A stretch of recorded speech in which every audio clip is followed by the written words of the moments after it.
Hi guys, welcome to the channel. In this video I want to just highlight a few things that I saw on The View on Sky News earlier on in regards to Brexit.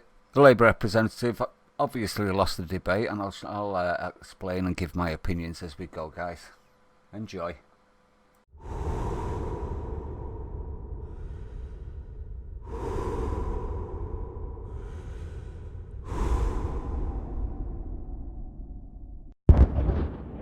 Well, let's look at the cartoon in the Times this morning. Boris Johnson as Dirty Harry. No deal, make my day. I mean, just in terms of the optics of this administration, I mean, they have stuffed Number 10 full of former Vote Leave staffers. They've brought the key Brexiteers into senior positions in the cabinet. We have moved, however, from 1,000,000 to 1 to de facto, this is what's going to happen. No, we've not moved from 1,000,000 to 1 to de facto this is what's going to happen. This has always been the case since the MPs voted to enact Article 50, which states we leave with no deal if a deal isn't reached. And the presenter knows this. I think clearly Boris Johnson and his administration are playing hardball, and that is their strategy. They want to be very serious and send a very clear message. And they felt, I think not totally incorrectly, that Theresa May's administration tried to say that they would hold out this possibility of no deal, but then didn't, and that led to some of the mess that we're currently in.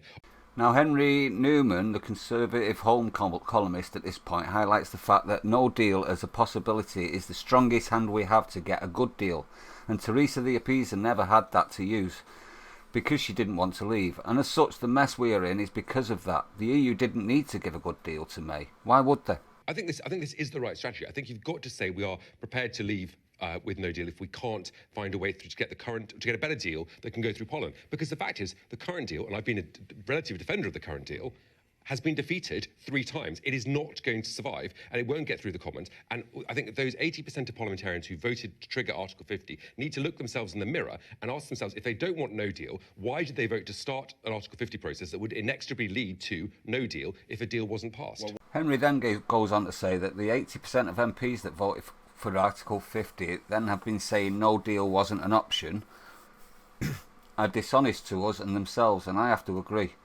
The division in the UK is down to Remainers refusing to acknowledge the 17.4 million votes, in my opinion.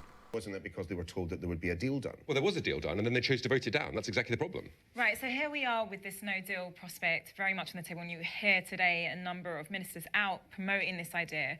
And so, yes, there's the issue of the economic impacts, which is very real.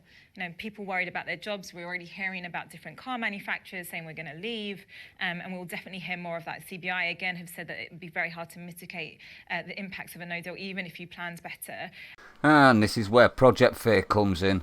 Now, I don't know about you, but I'm getting fucked off listening to the same shit day in and day out. Next up is smears, as you're probably aware, guys. As Henry has done his own work and he's totally destroying this Labour think tank fuckwit. Think tank? Think tank? Think tank? Are you kidding me? I bet it's in a safe room, guys.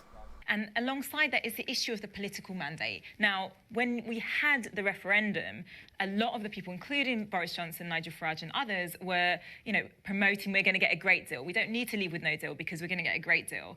And so here we are with a government very much pushing a no-deal agenda. And the political mandate, the issue of democracy is very, very important. Alongside the Labour Party went into the last election promising to respect the referendum result and then voted repeatedly against Brexit.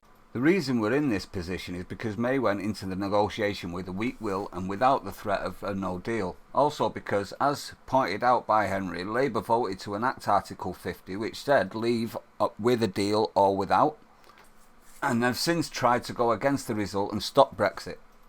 The Leave side never campaigned on a deal. They said they wanted a good deal but would leave without one if necessary. In my opinion, we would have a good deal if May had used no deal as a bargaining tool, or we had left without enacting Article 50 in the first place on WTO, as I believe the EU would then be forced to deal fairly for once.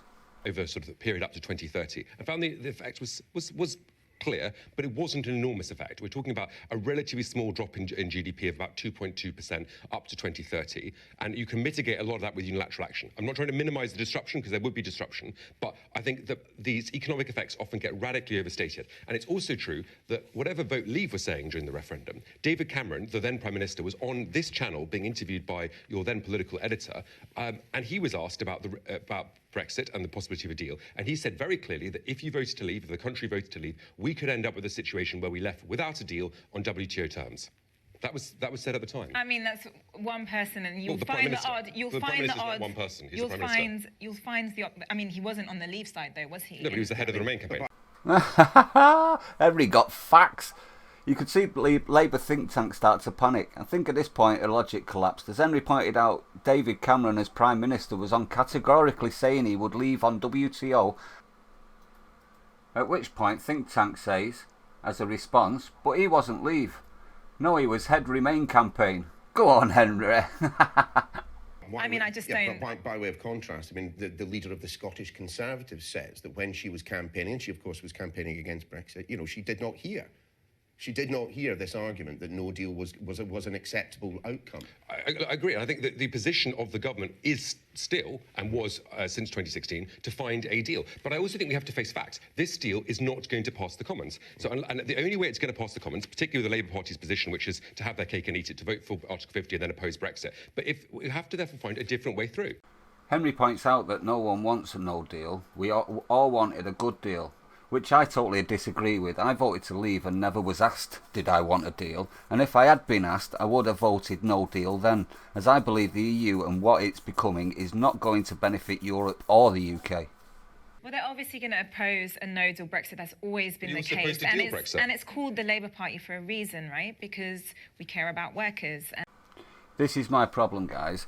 They never voted for a no deal, but they did vote for Article 50, which said if we don't find a good deal that we all agree with, we will leave on a no deal.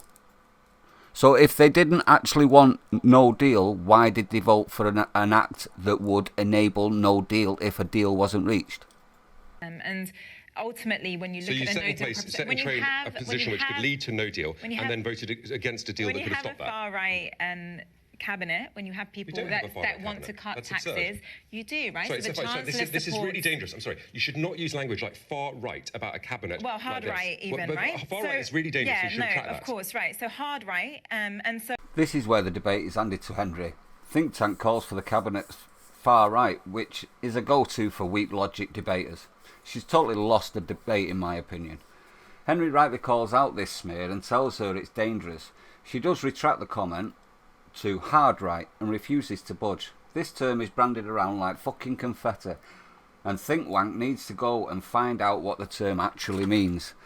This is proof in my eyes that Labour are so far left that they fell off the stupid tree and hit every branch on the way down. So, you know, we have people in that cabinet that will say we should cut taxes for the rich. And the Chancellor said that, Sajid Javid said that, hard right. No, it's hard right. Right? So you have many of them that have proposed a no deal. You've had Britannia in Unchanged, which is something that Liz Truss and others wrote in, and they were very much of the thinking that you cut workers' rights and regulations. And so, look, when you have a group of ministers in charge of Brexit that have those kind of views, you would expect the Labour to oppose them. People looking at this at home will think that the extreme parliamentarians on the front bench of the House of Commons at the moment are on the Labour side, not on the Conservative side. I don't think what the Conservative government is.